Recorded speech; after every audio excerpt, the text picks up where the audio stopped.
yes, it's important to share in a relationship and to be vulnerable, not to let things fester.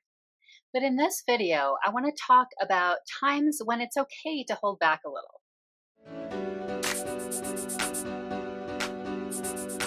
Hey everyone, I'm Sonia.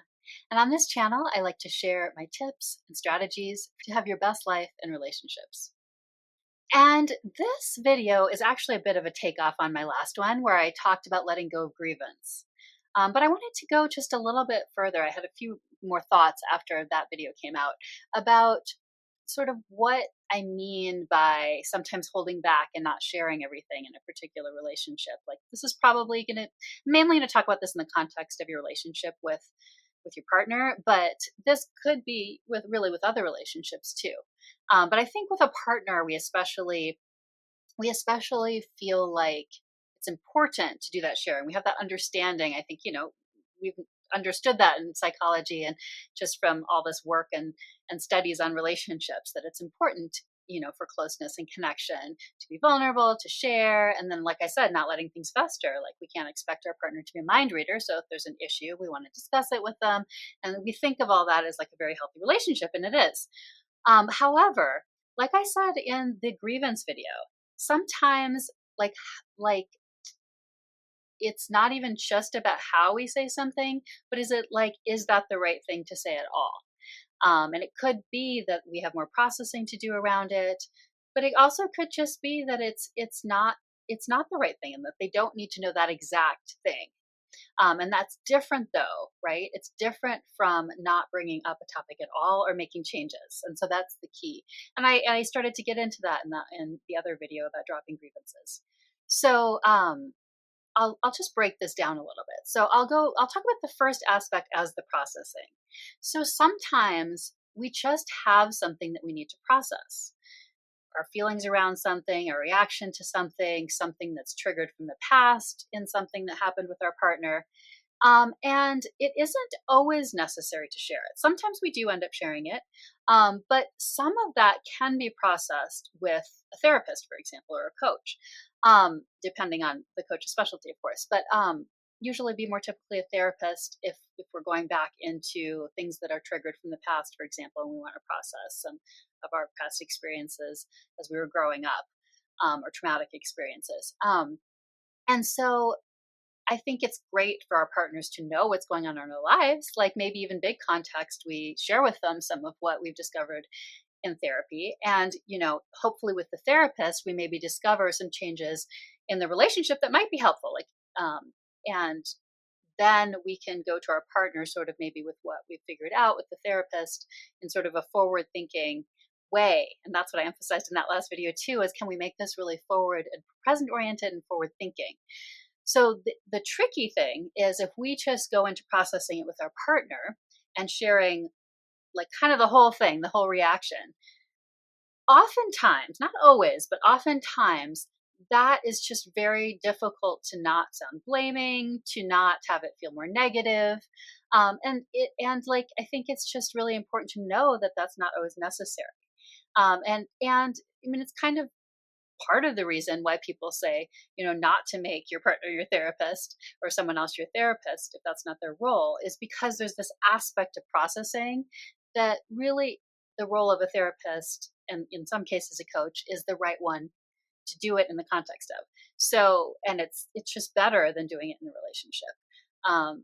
Because there's like, it's both about specifics that might come up that might, trigger the partner or just sort of put that balance towards negativity. If you think of the Gottmans and their idea that we need, I think it's 7 positive interactions for each negative or something. Like if we're doing a lot of that processing with them, maybe that is like pretty intense and we're having the negativity outweigh the positive in the relationship. And that also, not to neglect also that can be an emotional burden, right? Like someone else isn't our therapist. So therefore, that can be an emotional burden on them. And again, I want you to really take this with the context that I'm not saying at all that we shouldn't be vulnerable with our partners. We shouldn't share what's going on in our lives or what triggers us. However, it's really important to think about what needs to be shared and what doesn't. And then the second way I want to talk about this, about how sometimes it's good not to share everything with our partners, is in the context of reactivity in the moment. So I think I was guilty of thinking of the moment as almost like more pure, like that emotion in the moment's the real thing before I'm going to suppress it or something like that. I mean, maybe that's because I did suppress more originally. I don't know. But it's like, I think it's really the opposite, that sometimes the instant reactivity in the moment is not fully true. So to share something immediately in the moment, if we know we're really riled up, when otherwise we could take a moment and try to see more what's going on with ourselves and then share, um, it can be much better to do that second thing where we take that moment and process, or maybe even do take it to a therapist if it's a big thing and we know there's something else going on there. So of course we're all human. We're going to sometimes talk in the moment. I mean, particularly if it is an argument, right? But I think to consider that instant sharing in the moment, what exactly is going on with you, what thoughts going through your mind, how you're feeling about something, how you're reacting to something, it's important to realize that can be important sometimes not to share because it's not fully true. And you won't know that until you do more processing. I mean, one example would be if what you're reacting to in the moment is not really what's happening in the moment, which happens to all of us at times, right? Sometimes we're triggered because something's similar in sort of a valid way to something we experienced in the past that's triggering us. Sometimes it's actually not that similar and we're getting triggered. And we still may share with our partner in the future, hey, this may not even make any sense, but it triggers me. So if you can just sort of be mindful of that, that's helpful. But to say it in a way like where they're doing something wrong, if it's really about something in the past that has nothing to do with them, that might be something, I mean, really, it's going to be something you don't know in the moment. Unless sometimes after we've done a lot of work, we sort of can recognize triggers very quickly and what they're about. But yeah, I mean, there really isn't any reason to share that with them in the moment. And then a third aspect I wanted to talk about is not sharing our sort of diagnoses of the other person, right? I mean, there's the whole issue of whether we're even correct is part of it, of course, right? And if we're seeing things clearly. But let's say we even are right about it. Let's say we can tell that they are a dismissive avoidant attachment style, something I talk about a lot in this channel. Um, is it helpful to say that to them? Probably not. First of all, people don't like being labeled from the outside. Usually, if this um, kind of label, is helpful to someone, it's because they've discovered it through their own inner journey, and so people don't appreciate that being foisted upon them. And it's unnecessary because what is that label? It's really just about sort of the behaviors and the thoughts and the patterns that come along with it, and we can see those and interact in a way with them, and point out maybe very specific things to our partner if we're trying to make changes. And again, that, like I said about dropping grievance, that can be in this very present oriented, future thinking way, like of what we want, not as much about the past.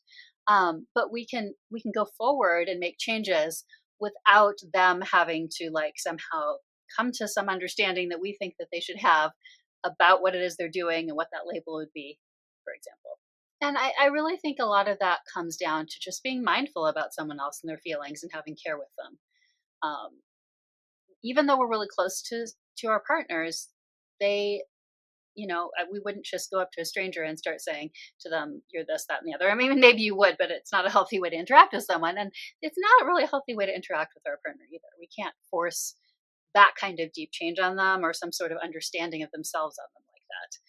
And like I said, it's not a big deal though. It doesn't stop hope at all, because we still can work with, what we are seeing or what we think we're seeing, and most importantly, with what we're learning about ourselves. And that does lead us to create change.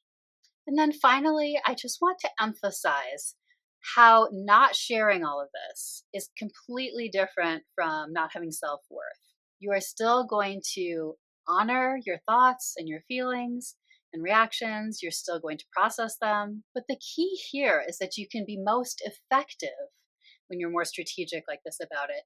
You can be most effective in actually creating change from this honoring and processing if we're very mindful and not just automatic about how we share. And that can lead towards our own inner integration and work, leading towards our really having this best relationship that we want. So I hope that was helpful. If you have any questions for me, I'd love it if you put them there in the comments. You can get on my email list if you'd like and hear just a little bit of, you'll hear both when videos are coming out, but just a little background sometimes too on why I created it. Sometimes I have a little extra personal note in there, that kind of thing. And you can find out more about my coaching also below or from those newsletters as well if you want a little more help one-on-one. And that can be for relationships. It can also be for life coaching more generally. I'm trained in both. And I just hope that this is helpful to you to try to, I like to on this channel try to bring in the nuance, right? And so, yes, it's like so true that like this push towards vulnerability and connection is so important in communication, right? Communication. But there's always these ways that these nuances come in. And that I hope it's helpful to think of it this way, where we're also mindful about what like needs to be shared or doesn't need to be shared at and when is the appropriate moment to do that and like where the processing of it should occur, whether that's with the therapist, taking a moment to ourselves, or sometimes with our